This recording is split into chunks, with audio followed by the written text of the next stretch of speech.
नमस्कार दोस्तों, उत्तराखंड मुक्त विश्वविद्यालय का सामुदायिक रेडियो हेलो हल्द्वानी आप सुन रहे हैं और chief fire officer Nainital district के गौरव किरार जी इस वक्त हमारे साथ स्टूडियो में मौजूद हैं।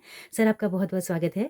धन्यवाद मैम जी, बुलाने के लिए। जी। तो दोस्तों आज हम उत्तराखंड मुक्त विश्वविद्यालय में 3 दिवसीय आपदा प्रबंधन पर एक कार्यशाला चल रही थी जिस पर आप बतौर वक्ता यहाँ पर मौजूद थे। हम आज जानेंगे कि आग कितनी तरह की होती हैं और क्या चुनौतियाँ हैं इस वक्त पे अग्निशमन विभाग के लिए और हम अपने तई पर्सनली क्या-क्या काम कर सकते हैं और विभाग का ढाँचा क्या है, विभाग किस तरह से लगातार नैनीताल डिस्ट्रिक्ट में काम कर रहा है, इन सारे मुद्दों पे हम लोग बात करेंगे। शुरुआत यहीं से करते हैं सर कि आपके पास 3 स्टेशन हैं यहाँ पर, रामनगर, नैनीताल और हल्द्वानी ना? हाँ, हाँ। तो 3 जगह का ज़िम्मा आप सँभाल रहे हैं, तो थोड़ा-सा बताइए किस-किस तरह का ढाँचा है? नैनीताल ज़िले में टोटल 3 फायर स्टेशन अभी वर्किंग में हैं, हुँ, जो है हल्द्वानी, नैनीताल और रामनगर। भीमताल में एक हमारी यूनिट तैनात है ताकि भीमताल में अगर कोई फायर होता है तो रिस्पॉन्स टाइम कम लगे इनिशियल कॉल के लिए। और भीमताल में अभी एक फायर स्टेशन प्रपोज्ड भी है जिसकी कार्रवाई तेज़ी से चल रही है और आगामी वर्ष में वह बन भी जाएगा। बनेगी। अगर ज़्यादा फायर स्टेशन होंगे तो आप तेज़ी से पहुँच पाएँगे। जितना ज़्यादा फायर स्टेशन रहेगा इसमें 2 रोल बहुत अहम है। एक तो हमें कॉल तुरंत आना चाहिए जो इंडिविजुअल के द्वारा कि 112 पे वो कॉल करें कोई भी फायर दिखने पे, हुँ, ताकि हमारा रिस्पांस तुरंत हो सके और जितने ज़्यादा फायर स्टेशन होंगे उतने फास्ट रिस्पांस हमें मिलेगा। जी। तो एक फायर स्टेशन का ढाँचा कितना होता है? कितनी गाड़ियाँ वहाँ पे तैनात होती हैं? कितने अधिकारी लोग होते हैं? ये तीनों फायर स्टेशन का अलग-अलग है। नंबर ऑफ कॉल जो पिछले वर्ष से आए हैं वो और जो एसएएफसी कमिटी है, स्टैंडर्ड फायर एडवाइजरी कमिटी है, उसके अनुसार हम फायर स्टेशन का ढाँचा निर्धारित करते हैं। जैसे हल्द्वानी फायर स्टेशन में टोटल कुल कर्मचारी 40 हैं, नैनीताल में 26 हैं और रामनगर में 26 है और भीमताल यूनिट में 5 कर्मचारी तैनात हैं। अच्छा। हल्द्वानी बड़ा है तो यहाँ पे थोड़ा ज़्यादा है। हाँ, हल्द्वानी क्योंकि कुमाऊँ कैपिटल ही मान सकते हैं हम और हुँ। गेटवे ऑफ कुमाऊँ है और यहाँ कमर्शियल एक्टिविटी ज़्यादा है और फायर कॉल भी ज़्यादा है कंपैरेटिवली रामनगर और नैनीताल के, और इस संबंध में यहाँ काफ़ी अच्छा मैन पावर रखा गया है। ओके। तो सर हल्द्वानी शहर की अगर बात करें तो कौन-कौन से ऐसे क्या कोई मौसम भी होता है किसी मौसम में ख़ास तौर पे आग लगती है? क्या हम गर्मियों में कह सकते हैं ऐसा? कब-कब ज़्यादा घटनाएँ आती हैं आग की? हम फायर सीज़न मानते हैं 15 फ़ेब के बाद फायर सीज़न चालू मानते हैं, क्योंकि 15 फ़ेब के बाद गर्मियाँ भी चालू हो जाती हैं और फॉरेस्ट विभाग द्वारा फायर लाइन बनाने की तैयारी भी चलती है, जिसको देखते हुए लोग हमें अक्सर कॉल कर देते हैं कि जंगल की आग है, पर असल में वो फायर लाइन का काम चल रहा होता है। हुँ। दूसरा, गर्मी बढ़ते ही इलेक्ट्रिसिटी लोड भी बढ़ जाता है, लोगों के घर में एसी चालू हो जाते हैं, ट्रांसफार्मर में भी लोड आने लगता है, तो इलेक्ट्रिसिटी फायर की भी काफ़ी केसेस आ जाते हैं। और गर्मी बढ़ रही है तो टेम्परेचर भी बढ़ ही रहा है, तो गाड़ियों में रखे जो पेट्रोल या फिर और पदार्थ हैं वो भी जल्दी आग पकड़ लेते हैं।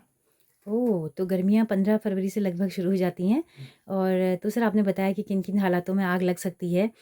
हल्द्वानी में अगर कुछ केसेज़ की बात करें तो क्या घटोतरी, बढ़ोतरी की अगर बात करें तो घट रहा है कि बढ़ रहा है ग्राफ? नहीं, जैसे शहरीकरण बढ़ रहा है वैसे-वैसे आग के केसेस भी बढ़ते जा रहे हैं, हुँ।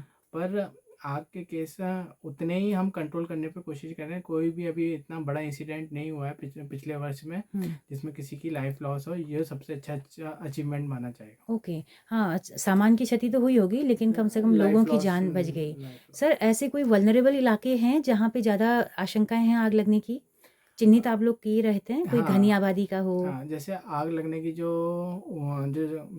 वल्नरेबल एरिया रहते हैं, जैसे एलएनजी डिपो हो गया जहाँ पर जो हमारा लाल कुआं पे है, अ, एल जो एलएनजी, एलपीजी? एलपीजी डिपो है ना हाँ। आईओसीएल का, हाँ, हाँ, हाँ। क्योंकि वो एलपीजी स्टोर कर रहा है लार्ज अमाउंट में। तो दूसरा हो गया सेंचुरी पेपर मिल, जो हुँ। भी बड़ी इंडस्ट्री है जो उसमें काफ़ी मटेरियल में यूज़ होता है लकड़ी का काम। ऐसे हमने 10-12 चिन्हित कर रखे हैं जिसमें हम हर 3 महीने में मॉक ड्रिल करते हैं, ताकि वो इन ओह! केस ऑफ कोई इंसिडेंट हम तुरंत एक्शन ले सकें और सबको अपनी रोल्स एंड रिस्पॉन्सिबिलिटी पता रहे। ओके सर थोड़ा और बताएँ फिर और कौन-कौन सी जगह हैं? ये तो एलपीजी गैस का गोदाम है। एक तो बीपीसीएल का जो हम काठगोदाम रोड पे देखते हैं, हुँ। और एक हॉस्पिटल हो गया, सुशीला तिवारी हमारा हॉस्पिटल हो गया। अच्छा। ऐसे हैं चार क्या पाँच। स्कूल भी हैं कहीं? नहीं, स्कूल को हमने नहीं लिया गया है अच्छा। क्योंकि स्कूल क्या ये जैसे बाज़ार है अंदर हम देखते हैं कि बहुत घनी आबादी है, काफ़ी सारे तार बिजली के गए हैं, तो इनको क्या यहाँ पर कुछ कभी ये बाज़ार को लेके हम समय-समय पे व्यापार मंडलों से मीटिंग करते रहते हैं, क्योंकि दुकानें छोटी-छोटी हैं, तो इसमें इंडिविजुअल पार्टिसिपेशन ज़्यादा इम्पोर्टेंट है rather than the department role. क्योंकि अगर इंडिविजुअल अपनी रिस्पॉन्सिबिलिटी समझेगा तो उस फायर को वहीं पर ही रोका जा रोका जा सकता है। सकता है? सर जैसे दिवाली के समय पे क्या आगे घटनाएँ ज़्यादा होती हैं? जैसे इस साल का देखा जाए तो इस साल दिवाली की रात को 7 घटनाएँ थी, जिसमें जो एक मेजर घटना थी वो नैनीताल में जो ओल्ड लंदन हाउस था वो दोबारा जल गया था, जो पिछली हुँ। बार भी एक बार जल चुका था। वहाँ हुँ। पे शायद लॉस भी हुआ था किसी का नहीं? हाँ, वहाँ एक वृद्ध महिला का हाँ, लॉस था। बिल्कुल, हुँ। बिल्कुल। सर इसके अलावा और थोड़ा बताएँ कि ये जो पेशा है अग्निशमन का, आपने इस पेशे को ही क्यों चुना? और कितनी चुनौतियाँ हैं इसमें? कितने चैलेंजेज़ हैं? क्या ये कोई थोड़ा ग्लैमरस फ़ील्ड भी है कि मतलब हीरो की तरह आके हम आ रहे हैं, आग बुझा रहे हैं, कुछ इस तरह का सीन भी है?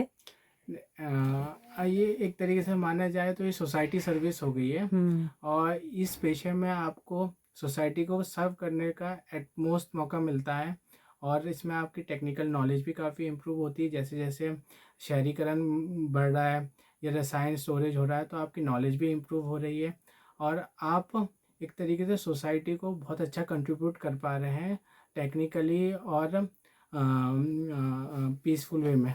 जी। सो 2023 बैच के आप पीसीएस अधिकारी हैं, हम्म। तो क्या वहीं से ये स्पेशलाइज़ेशन हो जाता है कि आपको इस फ़ील्ड नहीं, में जाना इसके है? लिए हमें पहले से ही हमें इंजीनियरिंग करनी होती है फायर में। जी। उसके आधार पे यहाँ वैकेंसी निकलती है, फिर पीसीएस के थ्रू एग्ज़ाम होता है, फिर एग्ज़ाम के बाद जो सिलेक्शन होता है हमारा। जी, सर कहाँ-कहाँ कॉलेजेज़ हैं इसके? इसके आजकल तो काफ़ी कॉलेजेस खुल चुके हैं, पर जो बेस्ट कॉलेज है वो नेशनल फायर सर्विस कॉलेज है नागपुर से, जो सरकारी है, और इकलौता कॉलेज है, एशिया में ही इकलौता कॉलेज है जो फायर स्पेशलाइजेशन ओह करवाता है। वाओ! सर बहुत पुराना है ये। हाँ, ये ऑलमोस्ट 51 के टाइम का है।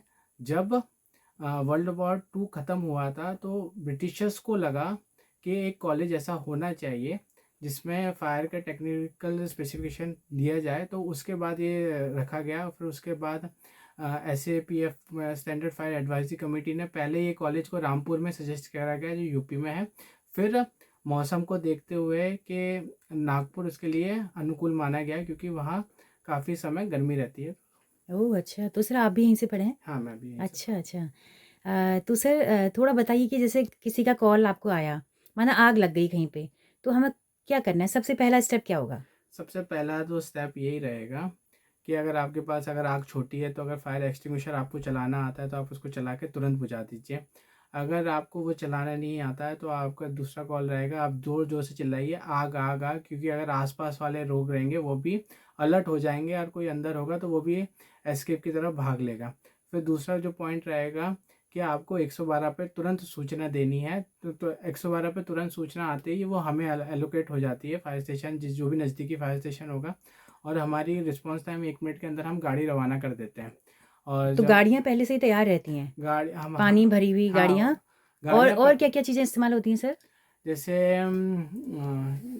क्या क्या इस्तेमाल होती है, मतलब पानी है एक तो बौछारें डालेंगे और भी क्या कोई चीज़ होती है? जैसे फोम यूज़ होता है, जो पेट्रोल डीजल की आग रहती है उसमें हम फोम यूज़ करते हैं।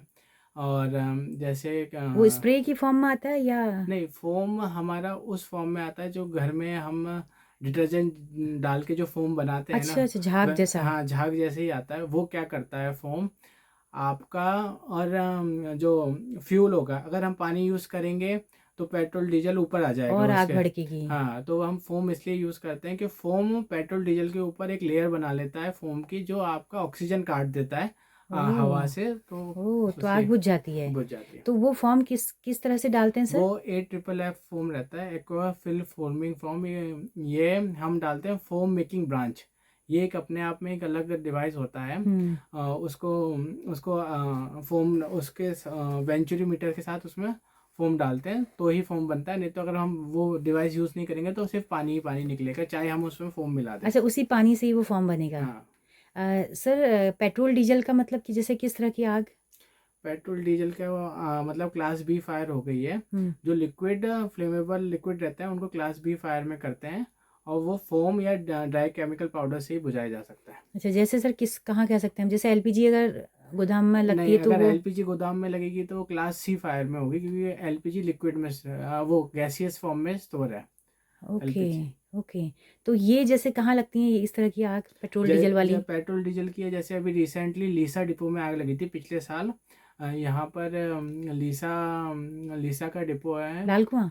लाल कुआं में नहीं, ये पंचायत घर साइड ही था। अच्छा। वहाँ आग लगी थी, तो उसमें हमने फोम यूज़ किया था। उसमें हमने कम से कम 100-150 लीटर फोम यूज़ करा गया था, तो जाके कंट्रोल में आई थी। ओके, तो लीसा डिपो में भी लग सकती है। हाँ, और लकड़ी का कहीं ज़्यादा काम है तो वहाँ लग सकती हैं। वहाँ तो लगी। जैसे रामनगर का इलाका आपका है तो वहाँ ज़्यादा लकड़ी का भी। नहीं, रामनगर से कंपेटिवली नैनीताल ज़्यादा सेंसिटिव है हुँ। लकड़ी को, आग को लेके, क्योंकि रामनगर में जो भवन निर्मित है वो ज़्यादातर कंक्रीट के निर्मित है, पर जो हुँ। नैनीताल में जो निर्मित है वो हेरिटेज बिल्डिंग में निर्मित है, वो सारी लकड़ियों में आ रखे बिल्कुल सर, अभी बड़ी आग आपने बताया कि नैनीताल में लगी, बहुत पुराना भवन वो था। हैं। तो ऐसी कोई योजना है कि नैनीताल के जो पुराने इस तरह के भवन हैं लकड़ी वाले, जो अब लगभग जर्जर हालत में भी हो चुके हैं, तो कुछ प्री प्लान भी होते हैं कि बचा सकें पहले कुछ करें? एक्चुअली उसको लेके मैं अपना प्रोजेक्ट कर रहा हूँ, एक डिज़ास्टर प्लान बना रहा हूँ नैनीताल को लेके, जिसमें हम भवन आइडेंटिफाई कर रहे हैं कौन कौन से सेंसिटिव भवन है, हुँ। और उसको लेके फिर हम उच्च अधिकारियों के साथ डिस्कशन करेंगे। अच्छा सर, जैसे काठगोदाम में भी लकड़ी का काफ़ी काम है, इधर भी कुछ कोई सेंसिटिव इलाके हैं?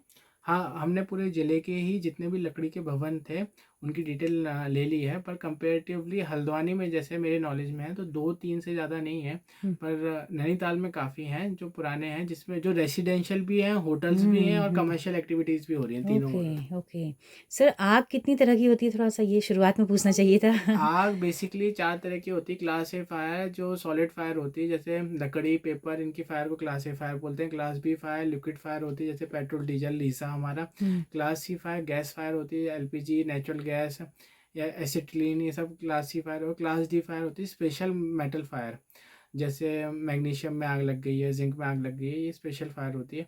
और क्लास ई फायर होती है, इसको बोलते हैं एक्सक्लूडेड क्लास, ये होती है इलेक्ट्रिकल फायर। अच्छा, सर ये विद्युत वाली जो फायर होती है ये कितना लगती है? इसकी कितनी स जो मेजॉरिटी जो फायर का कॉज है वो इलेक्ट्रिकल शॉर्ट सर्किट से ही है, क्योंकि जो हुँ। हमारा जो लोड कैपेसिटी में हमने डिज़ाइन किया है स्ट्रक्चर, उससे हम अतिरिक्त कैपेसिटी का हम डिमांड करने लगते हैं। जो ओह! हमारा इंफ्रास्ट्रक्चर है वो उसके लिए स्टेबल नहीं होता, तो वो वहीं से ही मैक्सिमम फायर चालू होती है। तो यही वजह है जो दुकानों में सब कहीं भी लगती है इस तरह से, तो अपने अतिरिक्त ज़्यादा वो काम उससे ले रहे होते हैं। वही तो होता है। ज़्यादा आग यही है। तो सर ये इसकी जागरूकता के लिए फिर आप क्या करते हैं? आप कम्युनिटी को क्या तैयार करते हैं इसके लिए? ये हम समय समय पे मॉक ड्रिल हुँ। और अवेयरनेस प्रोग्राम करते रहते हैं, हुँ।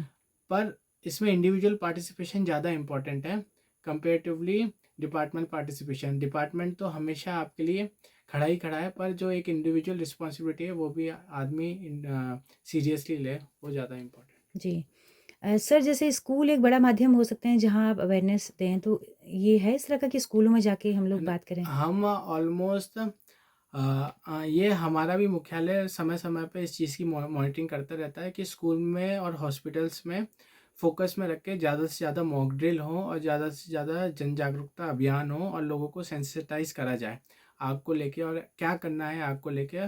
और हमारी एक डेडिकेटेड टीम कंटिन्यूसली यही काम करती है कि मॉक ड्रिल और स्कूल में अवेयरनेस प्रोग्राम। जी, बीच में आपके हमारे विश्वविद्यालय में भी कुछ लोग आए थे हम्म, बताने के लिए और बहुत ही शानदार तरीके से काफ़ी एक्सपर्ट वो थे। तो मुझे बड़ा अच्छा लगा कि बहुत अच्छे तरीके से वो समझा रहे हैं, क्योंकि हम ये रेड वाले जो फायर के जो होते हैं इनको देखते तो सब जगह पे, लेकिन हमें इसे इस्तेमाल करना नहीं आता है। हाँ। तो ये एक बड़ा टास्क होगा आप लोगों के लिए भी कि हर एक व्यक्ति इसको इस्तेमाल करना सीख जाए तो आपका काम आधा हो जाएगा। ऑलमोस्ट मैक्सिमम काम खत्म ही हो जाएगा सबको आगे, क्योंकि अगर जो फायर स्टार्ट होती है इनिशियली छोटे स्टेज पे चालू होती है, और हमने उस हुँ, फायर एक्सटिंग्विशर को यूज़ करके उसको ख़त्म कर लिया, तो हमें फिर बड़ी फायर का बड़े टेंडर व्हीकल की ज़रूरत नहीं पड़ेगी, बिल्कुल। और मैं काफ़ी प्रॉपर्टी लॉस भी बचेगा उससे। जी, सर इसे तो स्कूलों में भी मैंडेटरी जैसा कर देना हाँ, चाहिए हम कि तो स्कूली करते हैं। पाठ्यक्रम से, हाँ, कि पाठ्यक्रम में ये शामिल हो जाए तो वहाँ से फिर आप लोग इसको बता पाएँ। हम जैसे जो छोटे बच्चे रहते हैं फर्स्ट से फिफ्थ तक के, उनको हम फायर स्टेशन के विजिट पे भी वो आते हैं, हम उनको दिखाते हैं क्या था क्या है, तो अच्छा। उससे भी लर्निंग प्रोसेस उनकी काफ़ी इंक्रीज ओह! हो। ये आपने सही कहा क्योंकि स्कूलों में आजकल शैक्षिक भ्रमणों पे कई ले जाए जाते हैं बच्चे। हम्म। अभी जो अटल आदर्श केंद्र हैं, पीएम श्री जो स्कूल बने हुए हैं, अभी हमारे वहाँ भी कई सारे बच्चे विजिट के लिए आए थे, तो हम उनको ज़रूर याद दिलाएँगे कि आप लोग अग्निशमन ऑफ़िस में ज़रूर हाँ, जाएँ। हाँ। तो ऐसी व्यवस्था होती है सर कि वहाँ पे बच्चों को ट्रीटमेंट मिले, सही से बताया जाए? हाँ, एक हमने इस बार सीएसआर के माध्यम से एक ट्रेनिंग हॉल हम डिज़ाइन कर रहे हैं ताकि बच्चों के लिए ओह! अच्छा। बेटर रहे। तो सर ये यहीं पे होगा, ये ये मंडी के पास? Haldwani fire station. Haldwani fire station में। बहुत शुक्रिया सर। और हम चाहेंगे कि ये रेडियो स्टेशन सरकारी है, विश्वविद्यालय का है और हल्द्वानी शहर में लगातार सूचनाएँ दे रहा है, हल्द्वानी की आवाज़ है। तो आप लोग इसके ज़रिए समय-समय पर आकर बहुत सारी सूचनाएँ यहाँ के ज़रिए दे सकते हैं। तो आते रहिएगा सर। ठीक है। जी, बहुत शुक्रिया सर थैंक आपका। यू। जी, जी। तो दोस्तों आप सबका भी बहुत-बहुत शुक्रिया इस कार्यक्रम में अंत तक हमारे साथ बने रहने के लिए। अगर ये बातचीत पसंद आई हो, आपको लगा कि कुछ आपने सीखा, तो अपना फीडबैक हमें ज़रूर दीजिएगा, हमें इंतज़ार रहेगा। जैसा कि हम बताते हैं कि हमारा रेडियो एक सामुदायिक रेडियो है, जिसकी पहुँच रेडियो में केवल हल्द्वानी शहर तक है। लेकिन अगर आप दूर-दराज पहाड़ों में या देश के किसी भी हिस्से में इस रेडियो को सुनना चाहते हैं, तो हमारा मोबाइल पे प्ले स्टोर पे जाके आप हेलो हल्द्वानी ऐप को इंस्टॉल कर सकते हैं और सुबह 6 बजे से लेकर रात 9 बजे तक हमारे कार्यक्रम सुन सकते हैं। इसके अलावा फ़ेसबुक और यूट्यूब पे भी हमारा रेडियो लगातार प्रोग्राम अपडेट करते रहता है। तो सर विजय किरार जी के साथ में अपनी रेडियो मित्र सुनीता भास्कर को दीजिए इजाज़त। नमस्कार।